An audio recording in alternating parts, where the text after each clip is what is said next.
Okay, so I am on attempt number 5,000 to record this video. I keep getting interrupted or um, having an issue with the machine. I'm going to show how I do print and cut. I do not do kiss cut because I have a very difficult time getting the settings correct and actually doing it the way I want it to do. I laminate my stickers and I cut all the way through down to the paper so I can sell them. I use holographic lamination, standard lamination, and I generally don't ever have an issue with my registration marks being red because of how I set them. Excuse me, I'm on a hair journey and my hair is just being special today because it's so humid. So what you'll see in the video is I've got my blade depth set really deep, and then I've got my force set really high as well. Not enough to cut through the mat, but enough to cut through the laminate and the sticker paper and the paper backing. So here we go. All right, what I'm first showing here is an image that I uploaded that I created in Canva with Photopea. So what I'm going to do here is check and see if I need to release compound or anything like that. I don't need to do that. This is a PNG file. So to do an offset, so it just cuts around it and not through it. You see these little red lines everywhere. Let me see if I can expand this here a little bit. You see the red lines everywhere. When you don't want to see those, you go up here to this little tab and make that transparent and you don't see them anymore. If you go to your send box, these are going to come up as your cut lines. Now, depending on how the file is made, sometimes a PNG, when you change the type of cut that you're doing, you're still going to have these little cut edges. It drives me insane. I've learned how to get past that and around it, and it's instead of using a PNG, I use a JPG, which is considered a flattened image. So it doesn't do that. Another way to get around that is to do an offset. So I'm gonna click on my offset here. Make sure that you have this little sizing box around it.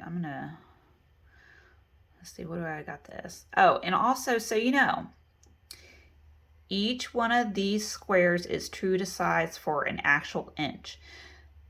So even if you zoom out, and that's obviously, you know, not an inch on the screen, it really is an inch in the software and to the mat. So it's very true to what you're working with on your mat.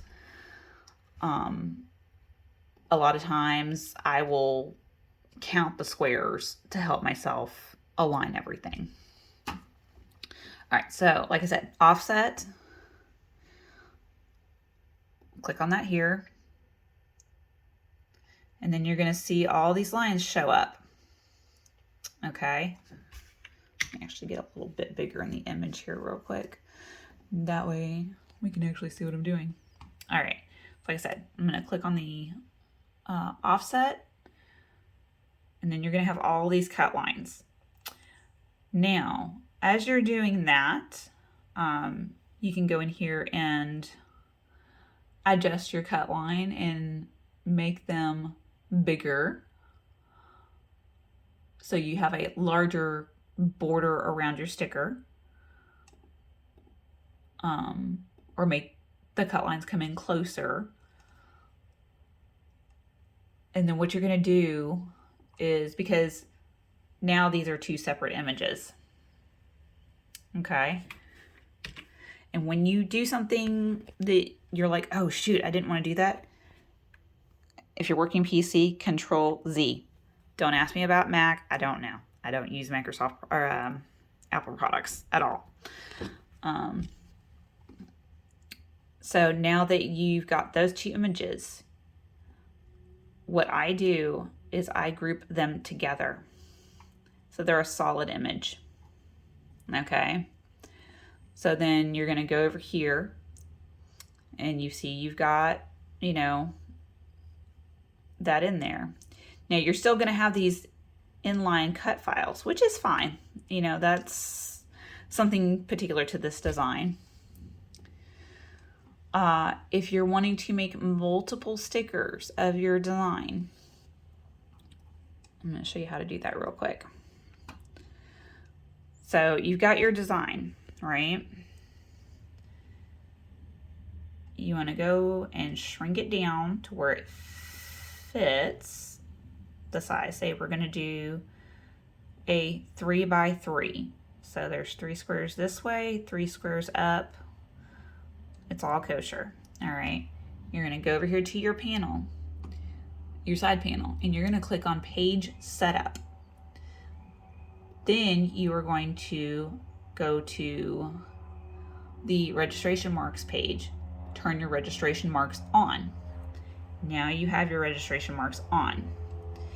You're going to go over here. Your length is really high. I usually do about a 50% or 0.50. And then I turn the thickness all the way up. If you look, see how they kind of got thinned out and then they thicken back up?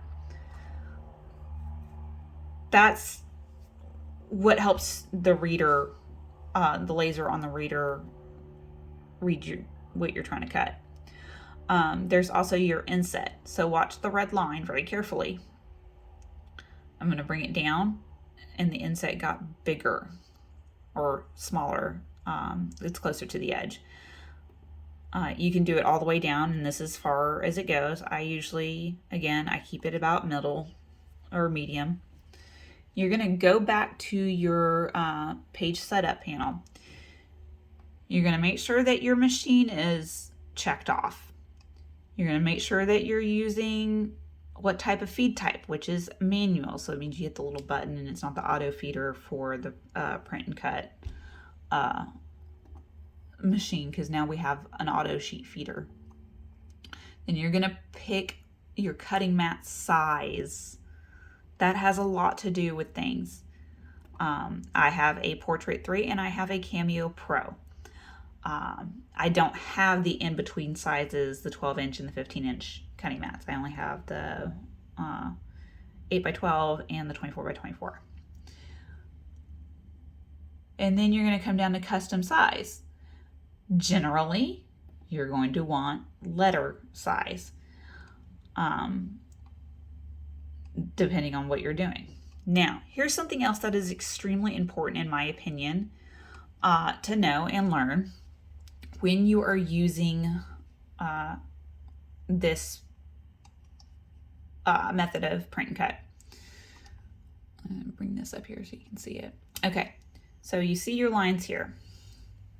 You are going to want to check these boxes. They're generally unchecked when you first start.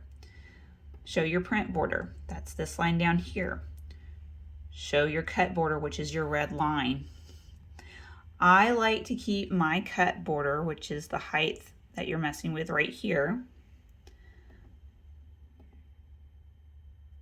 just above the print border. Okay. That ensures that I am using the full page instead of wasting. All right, now you've got all of that set up. I like to go over here to my duplicate or replicate, as it's called in the program, and just hit the fill page button. And that's going to put out exactly what will fit in this page. Now, when you go to print, this is the most important part. A lot of people don't scroll down and look to make sure that their marks are on the page.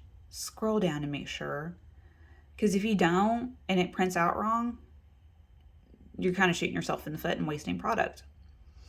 Once that's done, it prints out. You're going to go to put your media on your mat. Now I'm going to switch over to what I'm currently working on. I've already done the printing. I have already done my laminating. I haven't touched any of the settings that I had this at previously. So we're going to go to our send page. Give me just a second to put this on the mat. Okay, so I have it on my mat. And like I said, I'm using my Portrait 3 mat. Make sure that you get it on there just right. All right, so we're gonna go over to the cutter. Let's see if I can get this to do what I want, the way I want it. So when you're loading your page or your mat into the machine, make sure that your rollers are where they need to be. By doing that with the Cameo Pro, you flip this down and you can move this to and from where you need it to be. These are additional rollers. Make sure that they're where they need to be. Make sure your bar is locked. Up is locked, down is unlocked. Make sure that your blade is properly inserted. A lot of people make that mistake too. So I'm going to show you how to do that real quick. All right. Look at it and make sure it's clean as well. And my camera doesn't want to focus. I've cut some stuff. But you can take this little nub off and check it. All right. Look at what I'm doing. Put it in there. A lot of people think that's all the way in. It's not. I push all the way down to make sure, and then there you go. You can see above that it is fully in there, okay? Now, another thing, you want to make sure that the outside line of this mat is lined up. If you're using the Pro, is on this outside line, and your media lines up with the inside line. A lot of people call this the inside and this the outside. I do it backwards. That's just how it works in my brain. And then you manually load it with your up button. All right. So here is my control panel. I'm going to highlight everything so it shows you. I do have a offset on this image. I have cut edge clicked. My blade depth, I'm going to knock it up to 5.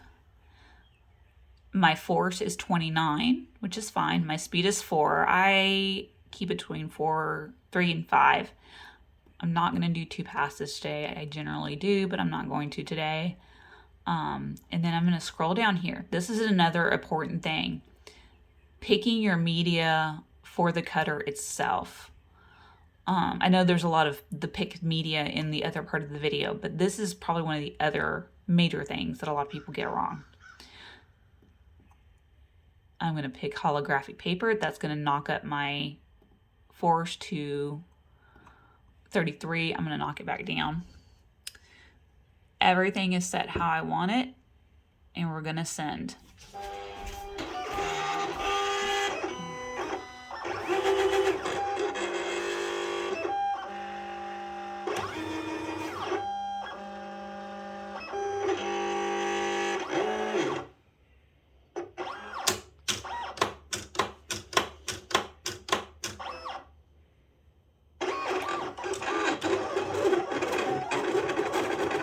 It's almost done cutting. I took a moment.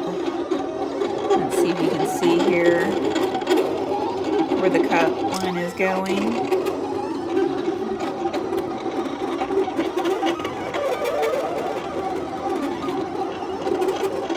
That is how it's supposed to go. Alright. It's almost done again. I'll show you what it should do coming off the mat. A lot of people don't like having the stickers stay stuck to the mat, but I prefer that. All right, let me see if I can get it set up here.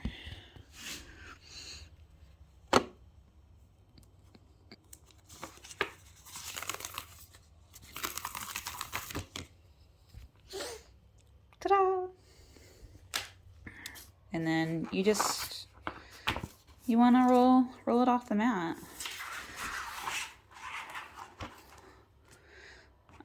The only reason I'm doing this is because I'm using my other hand to hold the the camera. So pretty perfect cut. That is how I do it.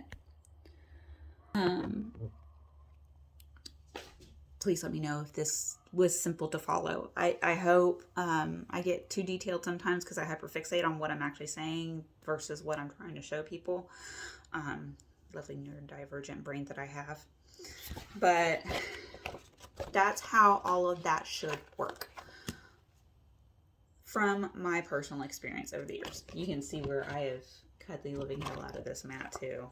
I think this was my second mat. My first mat is over there somewhere. And then I have a third one hanging up over there. But